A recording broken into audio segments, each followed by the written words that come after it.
इन दिनों पूरी दुनिया की नजरें हैं ईरान अमेरिका डील पर, लेकिन अब आपको बताते हैं 8 पॉइंट में कि ईरान अमेरिका डील कहां तक पहुंची है। नमस्कार, बहुत स्वागत है आपका न्यूज़ 18 का डिजिटल प्लेटफॉर्म आप देख रहे हैं। मैं हूं आपके साथ ऋतु सिंह। पश्चिम एशिया में जारी युद्ध थमता नजर नहीं आ रहा। अमेरिका और ईरान के बीच युद्ध विराम को लेकर बातचीत जरूर चल रही है, लेकिन अब तक कोई अंतिम समझौता नहीं हो पाया।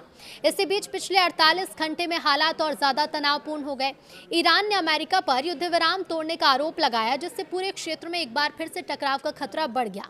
तनाव ये और भी तब बढ़ा जब अमेरिकी सेना के सेंट्रल कमांड यानी कि सेंटकॉम ने दावा किया कि उसने दक्षिणी ईरान में मिसाइल ठिकानों और कुछ नौकाओं पर हमला किया। अमेरिका का ये कहना है कि नौकाएं खाड़ी में समुद्री सुरंगें बिछाने की कोशिश कर रही थी, जिससे अंतर्राष्ट्रीय जहाजों के लिए खतरा पैदा हो सकता था। अब इसके जवाब में ईरान के रेवोल्यूशनरी गार्ड्स ने दावा किया कि उन्होंने अमेरिकी लड़ाकू विमानों को ईरानी हवाई क्षेत्र में घुसने से रोका और उन पर कार्रवाई की। इस कार्रवाई से भड़के ईरान के विदेश मंत्रालय ने बयान जारी कर कहा कि अमेरिका युद्ध विराम के बाद भी गैर कानूनी और उकसावे वाली गतिविधियां कर रहा है। मंत्रालय ने चेतावनी दी कि ईरान किसी भी हमले का जवाब देने से पीछे नहीं हटेगा। इन घटनाओं ने ये तो साफ कर दिया है कि दोनों देशों के बीच भरोसे की कमी अभी भी बनी है।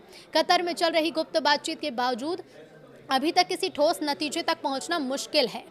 अब 8 पॉइंट में आपको बताते हैं कि अब तक क्या कुछ हुआ है। तो देखिए, सबसे पहले ट्रंप नेतन्याहू ने की फोन पर जो बात की उसकी बात करते हैं। अमेरिकी राष्ट्रपति डोनाल्ड ट्रंप ने इजरायल के प्रधानमंत्री बेंजामिन नेतन्याहू से अहम बातचीत की। बताया जा रहा है कि दोनों नेताओं ने ईरान के साथ चल रही बातचीत और क्षेत्र की सुरक्षा स्थिति पर चर्चा की। तो वहीं अमेरिका के लड़ाकू विमान भी इजरायल के एयरबेस पर देखे गए। कैंप डेविड की ट्रिप कैंसिल हुई। अमेरिकी राष्ट्रपति ने अपने कैंप डेविड की ट्रिप कैंसिल कर दी है और इसकी वजह खराब मौसम है। इसकी जगह व्हाइट हाउस में ही कैबिनेट बैठक की चर्चा है, जिसमें निश्चित तौर पर ईरान का मुद्दा भी शामिल किया गया।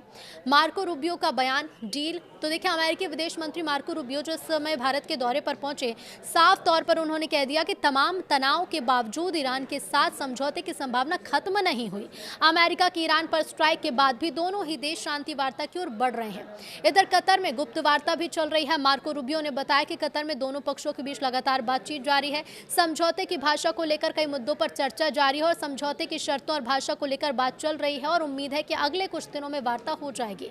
वहीं इजरायल के लेबनान पर स्ट्राइक हुई। लेबनान में भी हालात काफी बिगड़ रहे हैं। दक्षिणी लेबनान में इजरायली हवाई हमलों में कम से कम 31 लोगों की मौत हो गई, जिसमें बच्चे और महिलाएं भी शामिल हैं। लेबनान के स्वास्थ्य मंत्री की ओर से यह कहा गया है।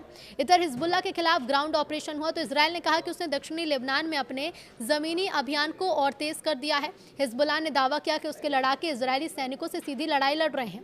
इंटरनेट सेवा अब ईरान में बहाल हो चुकी है। ईरान ने लगभग 3 महीने बाद इंटरनेट सेवा को आंशिक रूप से बहाल करना शुरू कर दिया है।